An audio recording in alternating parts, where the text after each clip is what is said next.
बंगळुरूच्या गजबजलेल्या एअरपोर्ट रोडवर व्हीआयपी संस्कृती विरोधात एका सामान्य नागरिकाने थेट रस्त्यावर बसून केलेले अनोखे आंदोलन. या घटनेचा व्हिडिओ सध्या देशभरात चर्चेचा विषय बनला आहे.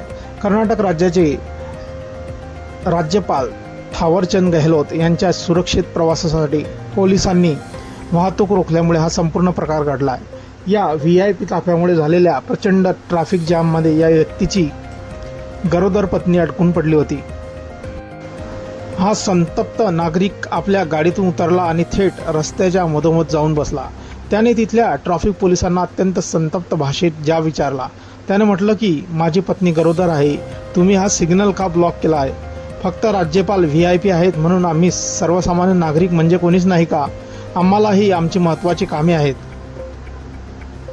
मिळालेल्या माहितीनुसार ही घटना बंगळुरूच्या एअरपोर्ट रोडवरील इस्रो जंक्शनजवळ घडली. या परिसरात आधीच अंडरपासचे काम सुरू असल्याने नेहमीच वाहतूक कोंडी असते. त्यातच राज्यपालांचा ताफा जाणार असल्याने पोलिसांनी तब्बल 30 मिनिटांपेक्षा जास्त वेळ सामान्य वाहने रोखून धरली होती. यामुळे रस्त्यावर वाहनांच्या लांबच रांगा लागल्या होत्या. ट्रॅफिक पोलिसांनी त्या व्यक्तीची समजूत काढण्याचा प्रयत्न केला. तुम्हीही आमच्यासाठी तितकेच महत्त्वाचे आहात असे सांगत त्याला रस्ता मोकळा करण्याची विनंती केली. मात्र सुरुवातीला त्याने उठण्यास नकार दिला. अखेर पोलिसांनी हस्तक्षेप केल्यानंतर तो तिथून बाजूला झाला. या घटनेनंतर इंटरनेटवर व्हीआयपी संस्कृती आणि त्यामुळे महानगरांमध्ये होणाऱ्या वाहतूक कोंडींवर मोठ्या प्रमाणात चर्चा सुरू झाली आहे.